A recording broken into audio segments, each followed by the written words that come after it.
This season, Instacart has your back to school.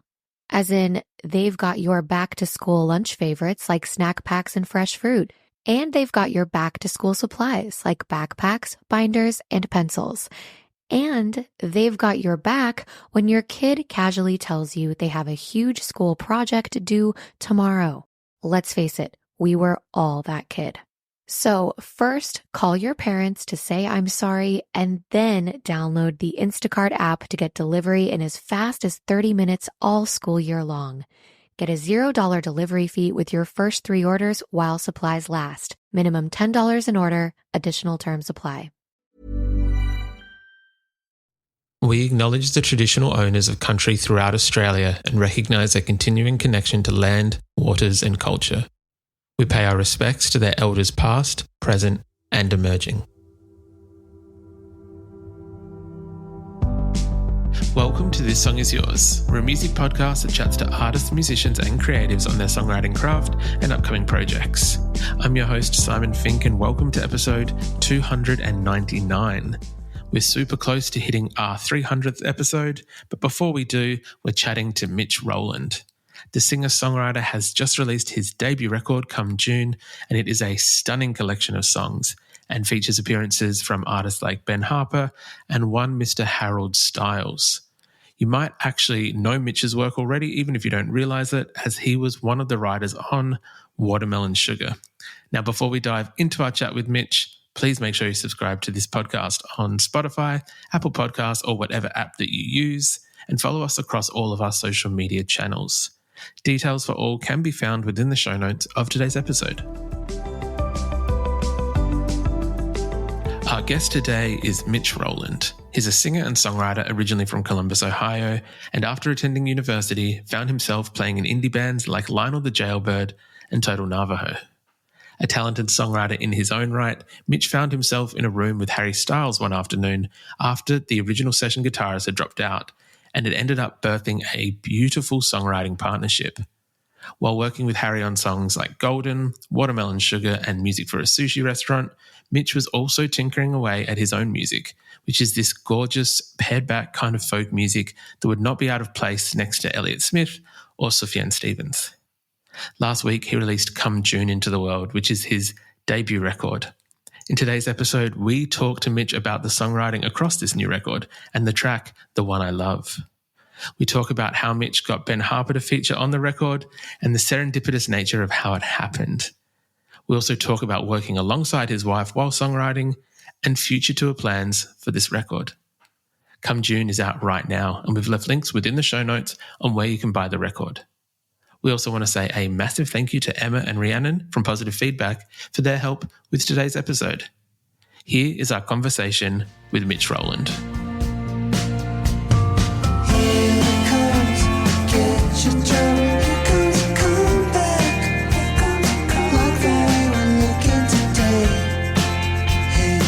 Please welcome to This Song Is Yours, Mitch Rowland. Mitch, hello, sir. How are we? I'm very well, thank you. How are you? I'm doing very well, thank you. Thank you so much for asking, and thank you so much for coming onto the podcast. I do appreciate it. Oh, yeah. You were saying just before that you're currently in the midst of rehearsals at the moment. How are they all going? Good. We are rehearsing where the record was made, kind of on the east side of LA. And we've kind of got our core four. Sarah, my wife, on drums, Rob Schnapp on guitar, and Matt Schussler on bass. And for this, we've got a show coming up at the Troubadour on in a few days, and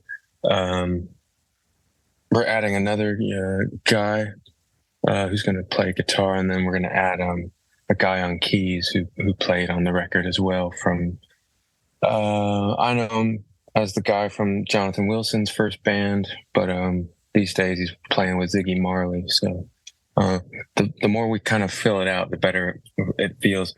And I think when we made the record, there was always at all times 3 people in this room that I'm sitting in, and I think for that reason, like the fewer heads in the room just kind of tricked me into thinking there wasn't that much going on in the recordings. So getting into this live business, the more the merrier. Well, from all accounts that I've heard, I am excited to see how these songs are going to translate live. We are talking about your brand new debut record, Come June, which is out now. Firstly, this Troubadour show, I think it sold out in pretty quick time, in record time. I heard, yeah. Everything's so new, and everything, however victorious or not, everything feels pretty massive and good right now. I've never properly put out music before, so it's all kind of happening at the right time. It's also kind of the first window of time, I suppose, I've gotten the chance to do it, being busy for the last 6 or 7 years. But yeah, that's I think, I used to go to the Troubadour all the time, and I used to see a lot of great people that use music I love, and to play there is something special. So yeah, it's pretty cool. I can't believe it sold out. Well, I look forward to seeing all the photos and videos that I'm sure will make it onto social media. As mentioned, it is in support of Come June, which is the brand new record from you. As you said, it's kind of been a long time in the making. How are you feeling with these songs coming out now? Because I imagine that some of these have been sitting with you for a number of years. It feels... I wanted to do this prior to meeting. I mean, none of these songs existed, but I wanted to do something like this 6 or 7 years ago. And saying that, I think them, as in the songs coming out now, I think it's all at the right time. And I've learned so much kind of in the last, 7 years or so, being in and out of studios with Harry and taking what we've done and taking those songs on the road and figuring them out and seeing what works, what doesn't work, all this stuff. I feel like I have more of a education in what I'm doing now, more prepared for sure. 100%. I would love to, at some point later in the conversation, get into, I guess, the working relationship with Harry, but going back to kind of what you just said in terms of that you always wanted to do this prior to anything. This record is gorgeous, mate. So firstly, congratulations. Thank you. There's elements to this that I was even surprised at. This kind of record reminded me of, I'd say, Elliott Smith or like early Sufjan Stevens. There's a beautiful intimacy and delicacy to these, not delicacy, intimacy and like a delicate nature to these tracks. And I was wondering, like, if that's always kind of been your musical style. I guess that's where I guess that's the place I wander into the most. Or maybe that's kind of that sort of style of music has the most kind of magnetism to me. And maybe for that reason, I guess in the beginning of making this record, I didn't really set out to make a record, but I started making these little songs, and in order to kind of just conceive any idea, I had to dream it up real small.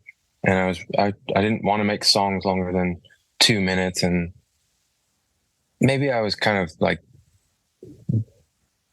buying into my own shortcuts a little too much or I don't know. I hadn't written songs solely by myself in a long time, so I had to start very little, and the song stayed that way. They're just like, I wanted to put out a record that was just guitar and vocals, like a Jose Gonzalez or like a Bert Jansch record. Mm-hmm. Those are like two really eye-opening artists. And also I think the other sort of key component was doing a 180 away from pop production or any production. That was sort of my inspiration, just kind of bare bones minimalism, no room to hide. But I wound up with all these songs. I came here where I'm sitting with 10 finished songs, and it was only at that point where I'd been a control freak for however long. I really just had to sit with myself and this music and really figure out what it was going to be. And then once I realized, okay, I think this is, somewhere near the finish line, then I kind of opened it up to Rob, and I stopped controlling it all. I thought, well, this is and I was nervous to be in the room with a producer because I had always been kind of a supporting role in the room in the past, and I was very comfortable there. So now I'm kind of leading the situation, but I got very lucky on the first try. My wife came home and said, "Hey, you should work with Rob." Neither of us really knew him, but she was working with him on a Kurt Vile thing, and luckily I kind of got it right on the first try. Well, she got it right, I should say. But at that point, when I kind of said, "Okay, I'm done," I've gotten these songs as far as I could get them, and then Rob kind of opened them up. So these little 2-minute songs turned more into, they're still all kind of shorties, but he gave me the extra push that I couldn't have given myself, I suppose. Look, I'm glad that it has worked out because it is a gorgeous collection of songs. I was hoping to possibly discuss one of my favorites on the record. It was called The One I Love. It's a gorgeous track. I think it's about halfway through. I was just wondering if you could take us, I guess, behind the inspiration or the creation of that track. Yeah, we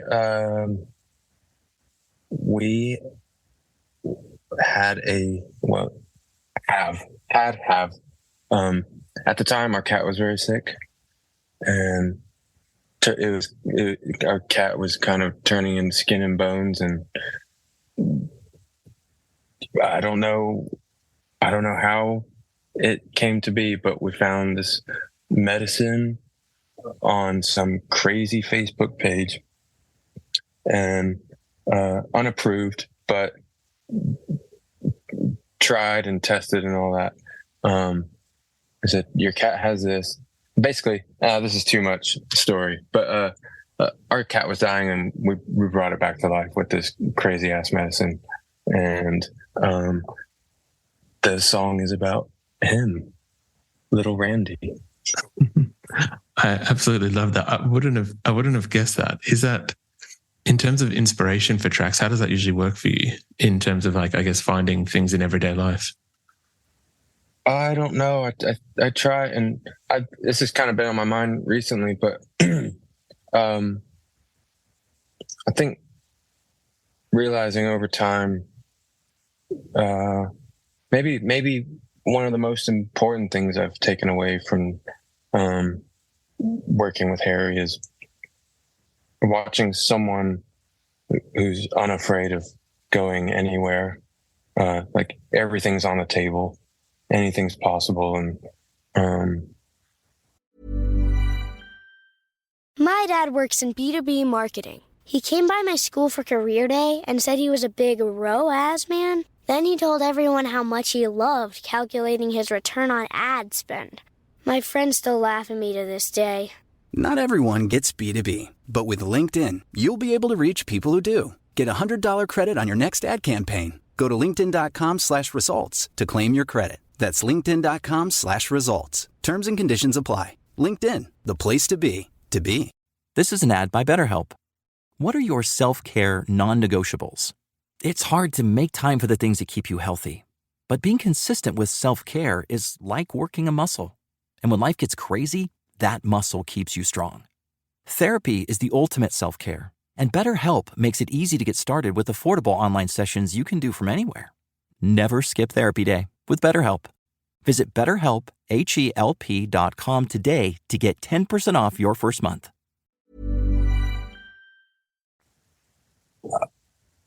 When it comes to songs, I don't know. I think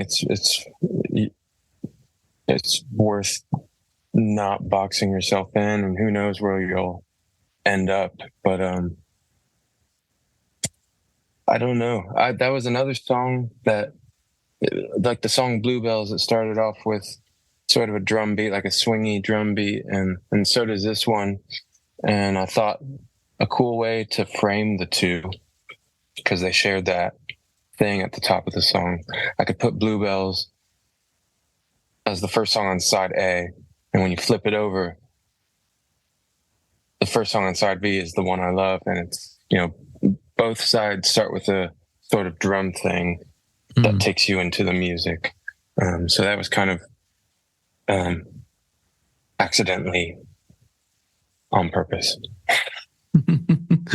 I love that, though. It's kind of, yeah, it's almost, well, it's nice to think, it's nice to know that there is musicians that are still thinking of how a record would sound, both in a, I guess, in a physical format, as you said, in side A and side B on a record. The Harry that you're mentioning is young Harold Styles. I know that he makes an appearance on this record, as does, I believe, Ben Harper is contributed to this record. I think, as you mentioned, your wife Sarah is also on the record. How did these kind of collaborations come about, and how do you approach talking to each one about what they're going to add to the album? Sarah is baked into everything I do. She's a constant, you know, every idea that comes up, whether she wants to hear it or not, she's going to. But she is always able to give very critical feedback, whether it's good or bad. You know, you got to have both. So I'm very lucky to have that component when it comes to making music, rather than just blindly hacking away. With Ben, I think we met.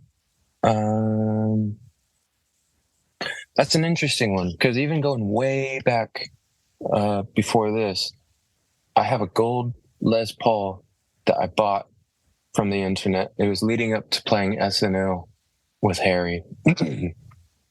I bought it in bed, and I was messaging the seller, and he signed off as Jason Mazursky, and I thought, holy shit, you're the guy that plays guitar with Ben Harper. And so this was the guitar I wound up playing on Saturday Night Live, our first thing ever. And I talked to him today.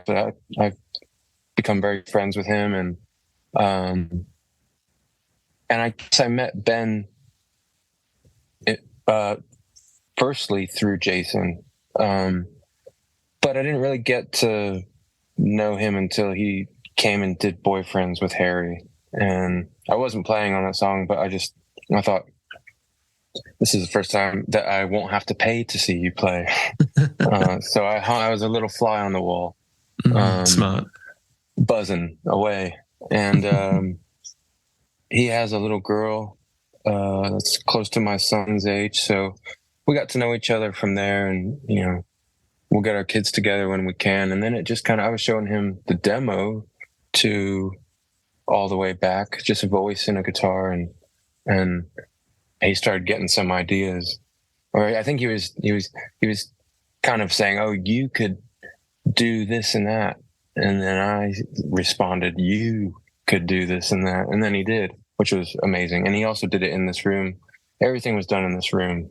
So he came by, and I thought he was just going to play lap steel, but it turned into, you know, a lot of vocals, a lot of harmonies being worked out and chucked into the song. And he was really nice to have around on this one. So he did a lot more than I thought he was going to, and that's really nice of him. But yeah, absolutely love that. What a great guy.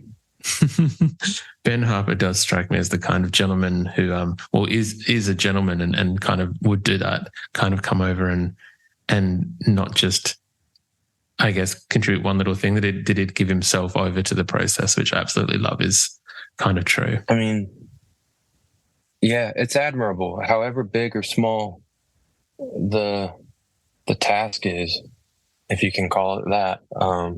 He's just he's putting over 100% in. So, I mean, there's another lesson. Like, if you're into something, just fucking do it. And yeah, you know, he stuck around for a while. So, but yeah, and Harry, that was he was on Comeback, singing with me on Comeback, and that was a song Sarah and I wrote in England.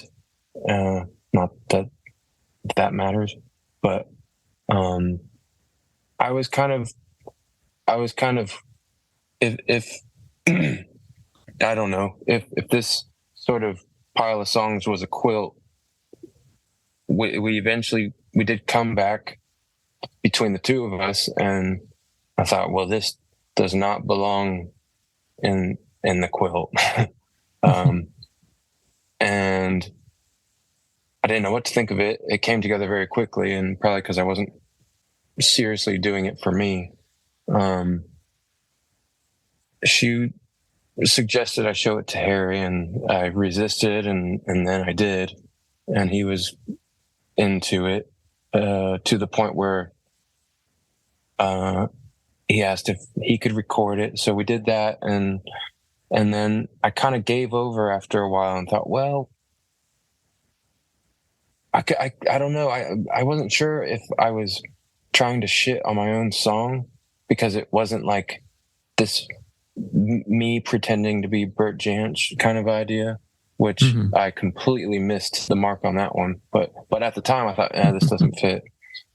And then that kind of led me to asking for it back, which is a funny thing to do. Well, look, I'm glad that it found its way back to you. It is a brilliant track, and yeah, look, Harry's vocals in the background do work well, but I think it does work best as your own song. So I'm glad to hear that did work out.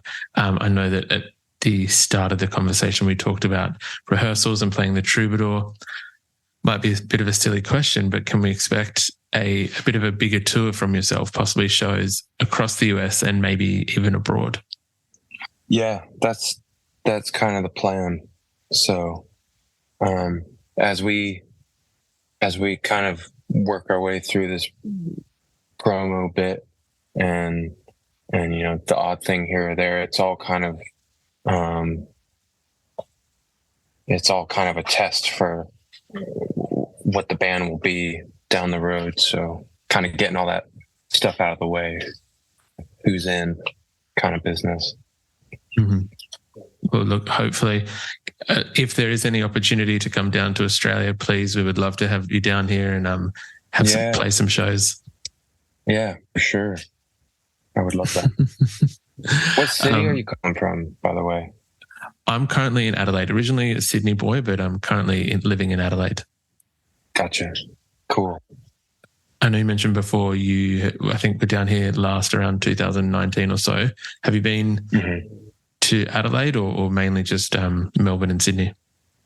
Melbourne, Sydney, Perth. I believe we played Perth. That one whacked me in the face real good, flying from London to Perth for the first time. Oh yeah, that'll do it. My Sarah, I have to stop saying my wife. Sarah has done it a million times, playing with like Hot Chip and New Young Pony Club, and that was kind of Australia loves New Young Pony Club a lot, so she was really good. I'll never forget not being able to power through the first trip to Australia. And she's like, "No, you gotta stay up. We're seeing the quokkas. You gotta stay up." And there's just no way. Look, she's not wrong. Next time. Well, I'm glad to hear that. That's awesome. Mitch, we would usually ask our guests what they're currently listening to at the moment. Is there anything that's kind of on high rotation for yourself? I've been listening to...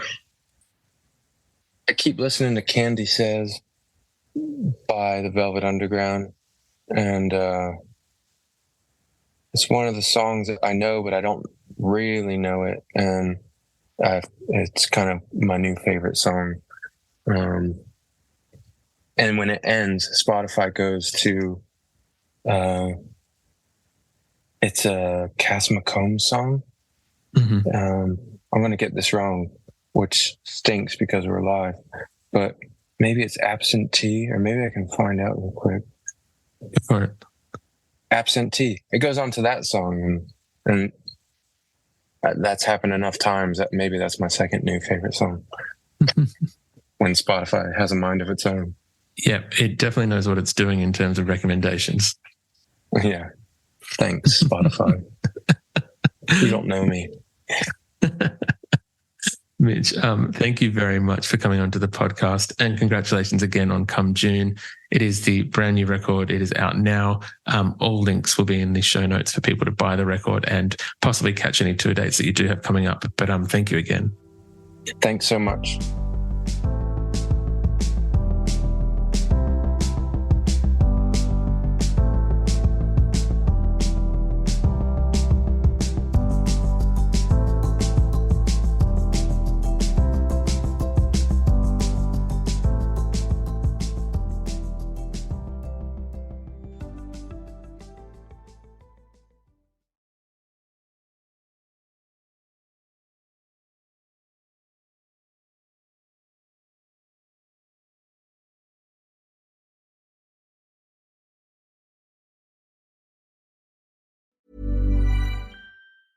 Imagine the softest sheets you've ever felt. Now imagine them getting even softer over time. That's what you'll feel with Boll & Branch's best-selling signature sheets in 100% organic cotton. In a recent customer survey, 96% replied that Boll & Branch sheets get softer with every wash. Start getting your best night's sleep in sheets that get softer and softer for years to come. Try their sheets with a 30-night guarantee. Plus, get 15% off your first order at bollandbranch.com, code BUTTERY. Exclusions apply. See site for details.